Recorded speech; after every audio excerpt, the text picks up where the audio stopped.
बच्चों आज हम पढ़ेंगे प्रेजेंट इंडेफिनिट टेंस के निगेटिव सेंटेंस के बारे में। ये क्या होते हैं प्रेजेंट इंडेफिनिट टेंस के निगेटिव सेंटेंस? यदि वाक्य के बीच में नहीं आता है तो उसे हम निगेटिव सेंटेंस कहते हैं। ये अगर हमारा प्रेजेंट इंडेफिनिट टेंस के वाक्य के बीच में अगर नहीं का प्रयोग किया गया तो उसे हम मान लेंगे हमारा ये निगेटिव सेंटेंस है। ठीक, इसका हम नियम देखेंगे। नियम हम पहला,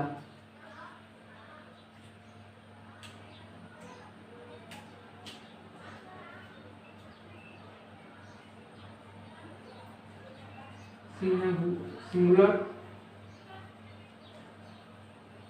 नंबर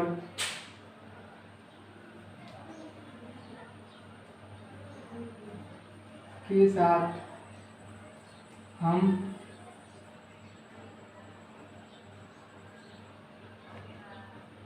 डज नॉट का प्रयोग करते हैं।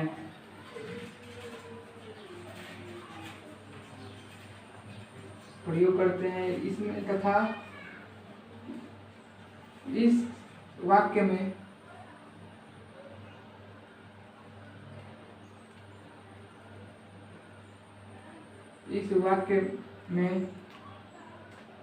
क्रिया के साथ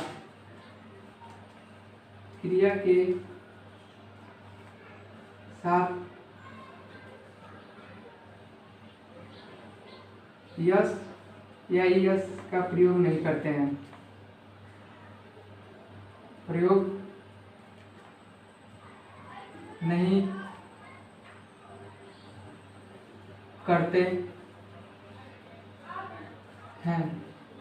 नियम नंबर दूसरा, अगर यही हमारा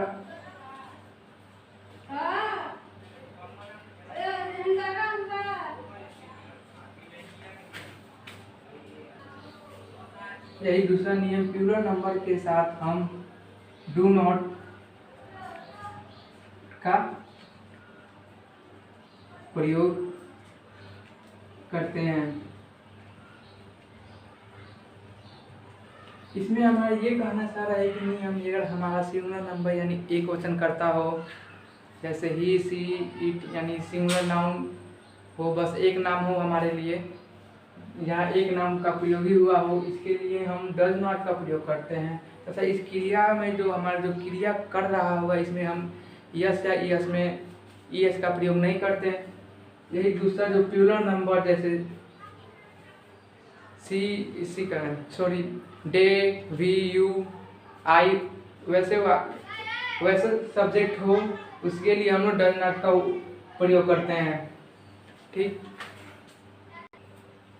उसके बाद तीसरा हमारा रूल होगा नियम। इसके बाद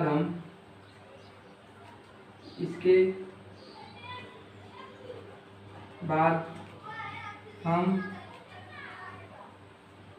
क्रिया यानी वर्ब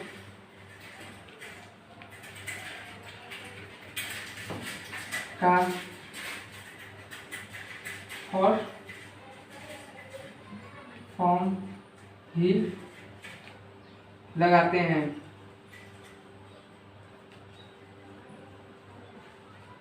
यानी जब हम ये सब डू नॉट का प्रयोग कर लेंगे, इसके बाद जो हमारा क्रम शब्द के अनुसार जो हमारा क्रम शब्द हो जाएगा सब्जेक्ट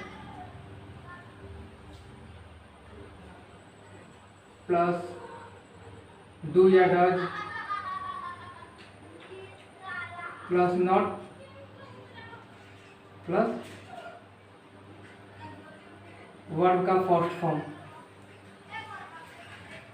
ये हमारा क्रम शब्द है, यानी लिखने के लिए इंग्लिश अनुवाद करने के लिए हमारा ये यूज किया जाता है। यानी जब हम सब्जेक्ट यानी एक वचन करता रहेगा तो हम डज नॉट का प्रयोग करेंगे, बहुवचन के लिए या बहुवचन करता रहेगा तो हम डू नॉट का प्रयोग करेंगे। जब इसके बाद हम इसके आगे क्या लिखते हैं, इसके बाद हम इस क्रिया में फर्स्ट फॉर्म ही लगाते हैं। क्रिया का बस हम फर्स्ट फॉर्म ही यूज करते हैं, न कि सेकेंड थर्ड। बस जो हमारा क्रिया का फर्स्ट फॉर्म मीनिंग जो होगा वही हम लगा देते हैं। अब आप एग्जाम्पल लिखिए निगेटिव सेंटेंस के। पहला एग्जाम्पल है हमारा, हम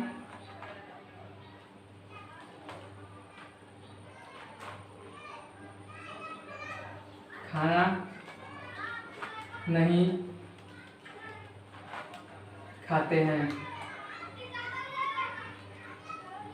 इसको आप कैसे बनाएंगे ये देख लीजिए। इसके लिए हम बता दें कि हम पहले हम सब्जेक्ट का प्रयोग करते हैं। यहाँ पर सब्जेक्ट इसके बनाने के लिए है हमारा सब्जेक्ट प्लस डू या डज नॉट प्लस वर्ब का फर्स्ट फॉर्म प्लस ऑब्जेक्टिव। इसमें हमारा वी हमारा सब्जेक्ट हो जाएगा, ये जो वी है हमारा इसमें सब्जेक्ट हो जाएगा, और ये इसमें हम डू या डज नॉट का प्रयोग करेंगे। एक वचन रहेगा तो हम डज का प्रयोग करेंगे, बहुवचन रहेगा तो डू का प्रयोग करेंगे। यहाँ हमारा कौन सा है, बहुवचन है, इसलिए हम यहाँ डू का प्रयोग करेंगे। तो हम का अंग्रेजी हो जाता है वी, इसीलिए डू, फिर नॉट।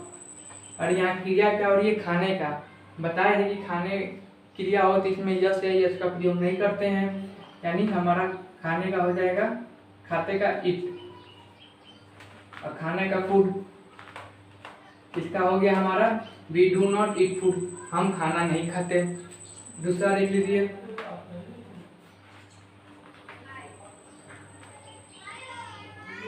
वह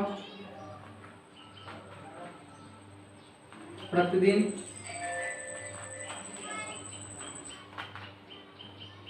स्कूल जाता है। स्कूल जाता है, इसको हम बनाएंगे। यहाँ हम देखेंगे कि हमारा एक वचन है कि बहुवचन है। वह यानी एक ही है, हमारे यहाँ पर एक ही वचन है, इसके लिए ही का हमारा, वह का हमारा ही हो जाएगा। ही यहाँ पे एक वचन बताएगी कि डज का प्रयोग करेंगे, does not plus does not go to school. फिर प्रतिदिन का हमारा डेली हो जाता है, डेली यानी प्रतिदिन। इसका हो गया हुआ प्रतिदिन स्कूल, सॉरी बच्चों यहाँ पर स्कूल नहीं जाता है, कर लो, ये अफर्मेटिव सेंटेंस हो गया था, गलती से हो गया। हो जाएगा वह प्रतिदिन स्कूल नहीं जाता है, और इसका हो जाएगा ही does not go to school daily. और तीसरा आप लोग देख लो, मोहन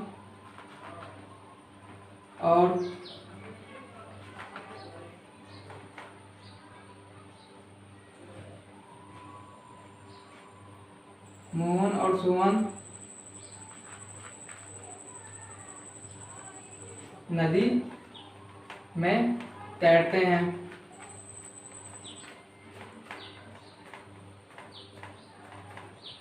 यहाँ पर हम बताएंगे कि हम हमारा जब प्लूरल नंबर हो तो हमारा डू का प्रयोग होगा। यहाँ पर हमारा प्लूरल नंबर हो रहा है क्योंकि यहाँ पर दो नामे हैं, दो नाउन्स हो गया है, इसलिए हम यहाँ पर प्लूरल लगाएंगे। कि हमारा मोहन का Mohan and Sohan do not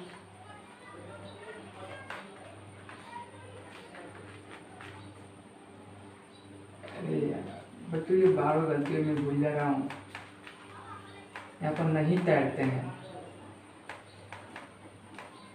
मैं अफर्मेटिव सेंटेंस का ये वाक्य बना दे रहा हूँ, ठीक। तो ये हो जाएगा हमारा मोहन और सोहन नदी में नहीं तैरते, Mohan and Sohan do not. और हमारा क्या होता है, तैरना, तैरने का हो जाता है स्विम, स्विम इन रिवर, इन नदी का हमारा हो जाता है रिवर। यही Mohan and Sohan do not swim in river, यानी मोहन और सोहन नदी में नहीं तैरते हैं। चौथा एग्जाम्पल देख लो, मैं खेलता हूँ।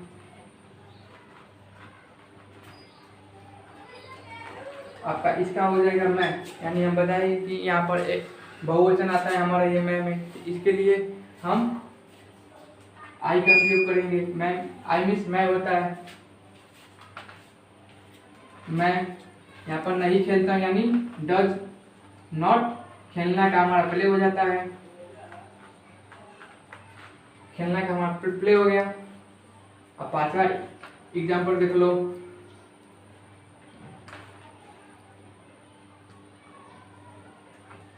महिमा दिल्ली नहीं जाती है, यानी महिमा दिल्ली नहीं जाती थी। यहाँ पर हमारा एक वचन होगा कि बहुवचन नहीं, हमारे यहाँ पर एक वचन हो, क्योंकि हमारे यहाँ पर सिंगुलर नाउन है, सिंगुलर नंबर है, एक वचन करता है, इसलिए हम यहाँ पर डज नॉट का प्रयोग करेंगे। हमारा हो जाएगा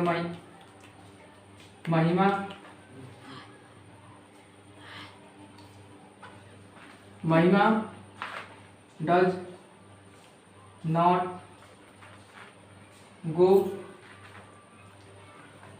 टू दिल्ली।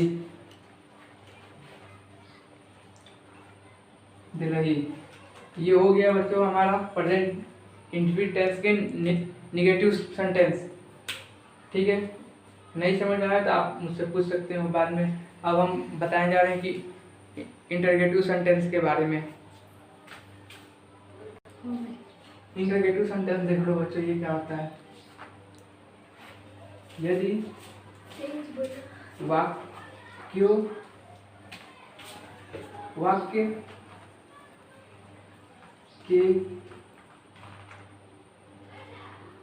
वाक्य के प्रारंभ में क्या शब्द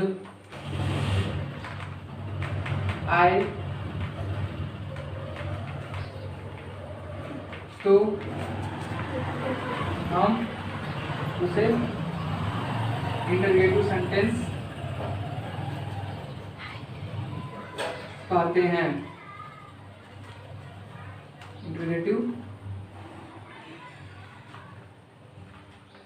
सेंटेंस कहते हैं। ये देखिए कि हम इसको कैसे बनाएंगे इंटरगेटिव सेंटेंस, यानी हमारा प्रश्नवाचक चिन्ह। अगर वाक्य के प्रारंभ में क्या शब्द अगर आता है तो हम इसे इंटरगेटिव सेंटेंस यानी प्रश्नवाचक चिन्ह कहते हैं, प्रश्नवाचक वाक्य कहते हैं। ठीक, इसका हम नियम देखेंगे। पहला नियम नंबर पहला, नियम में हमारा ये कहता है क्या शब्द प्रारंभ में आए तो हम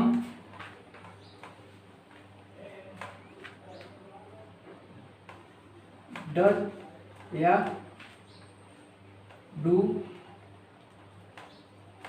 का प्रयोग करते हैं। दूसरा हमारा हो जाएगा उसके बाद हम कर्ता यानी सब्जेक्ट लगाते हैं। तीसरा हमारा हो जाएगा उसके बाद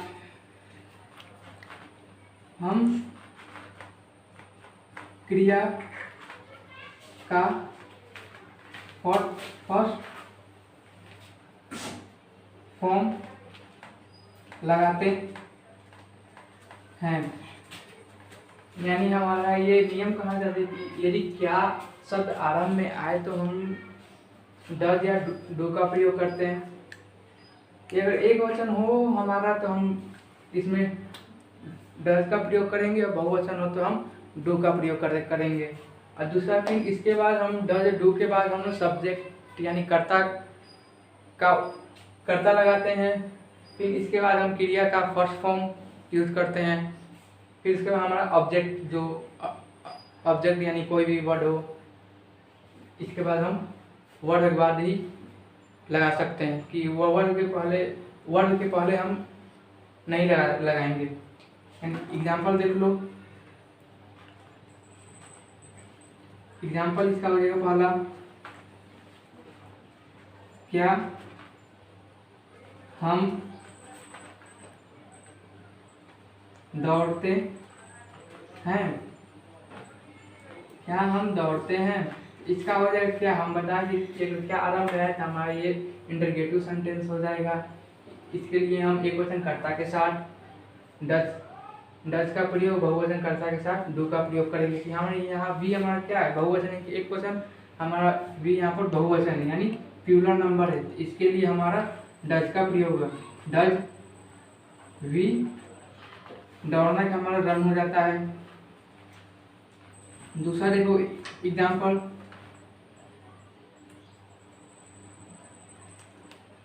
क्या वह गाना गाती है। यहाँ दिया है क्या वह गाना गाती है, तो ये हमारा एक वचन है कि बहुवचन, ये हमारा एक वचन है क्योंकि यहाँ पर बस एक ही, क्या वह गाना गाती है यानी कोई एक ही स्त्री होगी। इसके लिए हम डज का प्रयोग करेंगे। डज यहाँ पर ही लगेगा, इसलिए यहाँ सी का लगेगा क्योंकि यहाँ पर स्त्री कोई है यानी गाती है। सिंग सी सिंग सॉन्ग हो गया। अगर कोई बच्चे देखते हैं कि अगर क्या आता है तो उसका पहले हमारा क्या यूज होता है, तो उसके लिए वो लोग क्या की अंग्रेजी लिख देते हैं। जैसे हम बनाए हैं कि क्या वह खाना खाती है, कई बच्चे इसका ये कर देते हैं what she does sing song. नहीं, क्या ये अगर हमारा पहले आए तो हम लोग डज ही का प्रयोग करेंगे।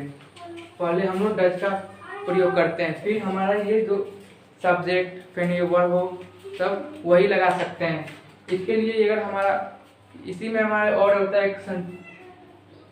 निगेटिव सेंटेंस, इंटरगेटिव सेंटेंस में कि अगर क्या शब्द बीच में आ जाए यानी प्रश्नवाचक चिन्ह अगर हमारा बीच में आए तो इसके लिए हम लोग इसका जो हमारा अंग्रेजी होता है वो हम लोग लगाते हैं। इसके भी हम लोग उदाहरण दे रहे हैं।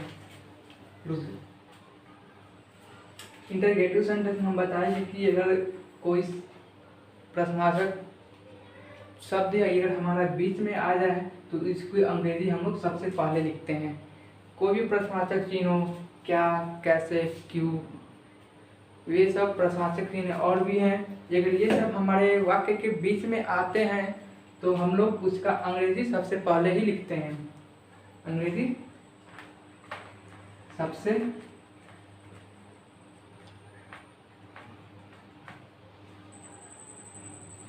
सबसे पहले लिखते हैं। दूसरा, इसके बाद हम लोग डज या डू का प्रयोग करते हैं। तीसरा हमारा हो जाएगा, इसके बाद हम सब्जेक्ट यानी कर्ता हो, जो भी हमारा कर्ता आए उसको हम लगा सकते हैं। और चौथा, तब हम वर्ब का फर्स्ट यानी सब्जेक्ट के बाद हम लोग वर्ब का फर्स्ट फॉर्म तथा ऑब्जेक्टिव का प्रयोग करते हैं। इसके लिए हमारा हो जाएगा, ये देख लो बच्चों, ये हमारा लिखने का नियम हो जाता है, ये क्रम शब्द हो जाएगा हमारा, क्रम शब्द हो जाएगा subject sorry question QW question word does या do plus subject plus verb का first form plus objective object. ये हमारा हो गया लिखने के लिए, यानी हम लोग इसको कैसे लिखते हैं, हमारा ये लिखने का नियम हो जाएगा। ये अगर क्वेश्चन में हमारा बीच में आए तो सबसे पहले उसकी अंग्रेजी, फिर हम लोग डज या डू का प्रयोग, फिर सब्जेक्ट वर्ब का फर्स्ट फॉर्म प्लस ऑब्जेक्ट लगाते हैं। और यही के लिए अगर हमारा कोई ऐसा क्या और नहीं भी याद है, दोनों अगर हमारे किसी वाक्य में के बीच में क्या और नहीं भी आए तो इसके लिए हम उसको भी लिख सकते हैं। यानी सबसे पहले question word plus does plus do plus subject plus not plus verb का first form plus objective.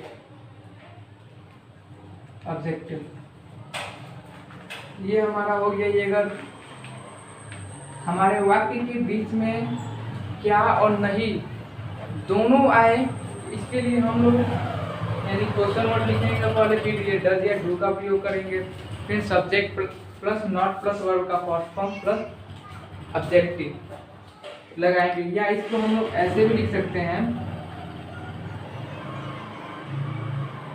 Question word plus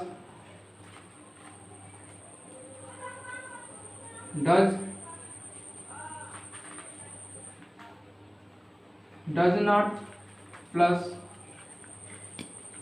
do not plus subject plus verb का फर्स्ट फॉर्म प्लस ऑब्जेक्ट। ये हमारा हो जाएगा।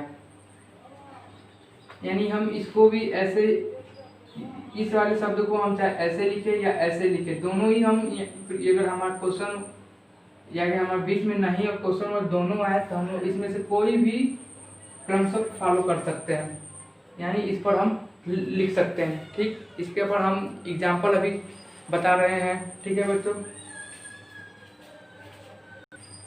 हमारा ये एग्जाम्पल देख लो। इसमें तुम क्यों वहाँ रहते हो। ये हो गया तुम वहाँ क्यों रहते हो। ये हमारा एक क्वेश्चन वर्ड है जो हमारे बीच में आ गया। इसका अंग्रेजी हम लोग सबसे पहले लिखेंगे। तो क्यों का अंग्रेजी हो जाता है हमारा वाई। हम बताएंगे एक वचन करता हो तो इसके लिए डज का, और बहुवचन हो इसके लिए डू। यानी तुम यहाँ है तो इसके लिए हम लोग डू का प्रयोग करेंगे, डू, और फिर तुम का यू हो जाता है, और रहने का हमारा लिव, और वहाँ का देयर।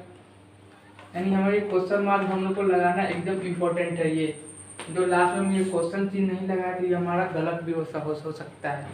ठीक, इसका हो जाएगा why do you live here. तुम वहाँ क्यों नहीं, तुम क्यों वहाँ रहते हो। ये हो गया। ठीक, और दूसरा आपका हो जाएगा एग्जाम्पल, वे लोग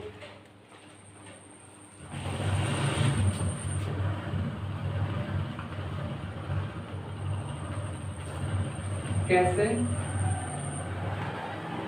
काम करते हैं।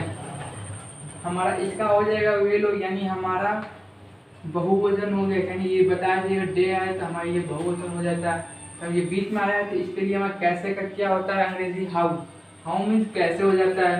यहाँ पर हाउ डू दे काम करते, यानी हमारा हो गया काम करने का हो जाता है डू वर्क। काम करने का हमारा डू वर्क हो जाता है। और तीसरा हम देख लो तीसरा हमारा ये रहेगा एग्जाम्पल, ये अगर क्या और क्वेश्चन वर्ड और नहीं दोनों हमारे बीच में आए तो इसको हम लोग कैसे बनाएं। ये हमारे देखो, वह क्या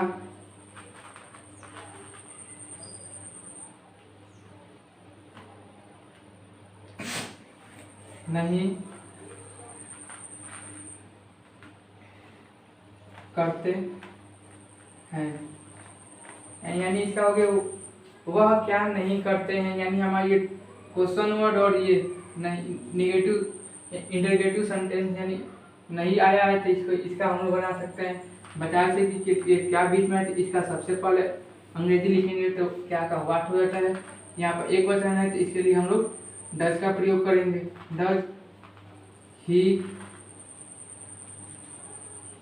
डज ही नॉट करते हैं, यानी यहाँ पर डू हो जाएगा। इसको हम ऐसे भी लिख सकते हैं, हम मैंने इसका क्रमशः 2 बताया था, या आप ऐसे लिखें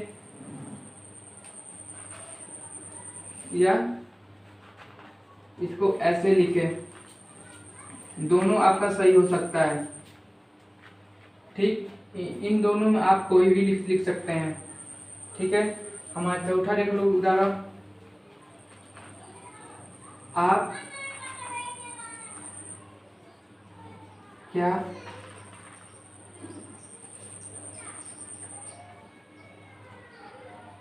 खाना नहीं खाते हो गया। आप क्या खाना नहीं खाते हो, तो इसका हमारा हो जाएगा अनुवाद, तो क्या का हमारा वाट हो जाएगा। वाट तो बहुवचन है, इसके लिए हम लोग डू नॉट, सब्जेक्ट हमारे यहाँ पर यू, खाने का ईट हो जाता है, ईट फूड। एक और हो गया हमारा do you not eat food, यानी हमारा ये दोनों में इसका बता दिया हूँ। अगर चाहे आप इसको ऐसे लिखो चाहे ऐसे लिखो, दोनों में आपका कोई सही हो सकता है।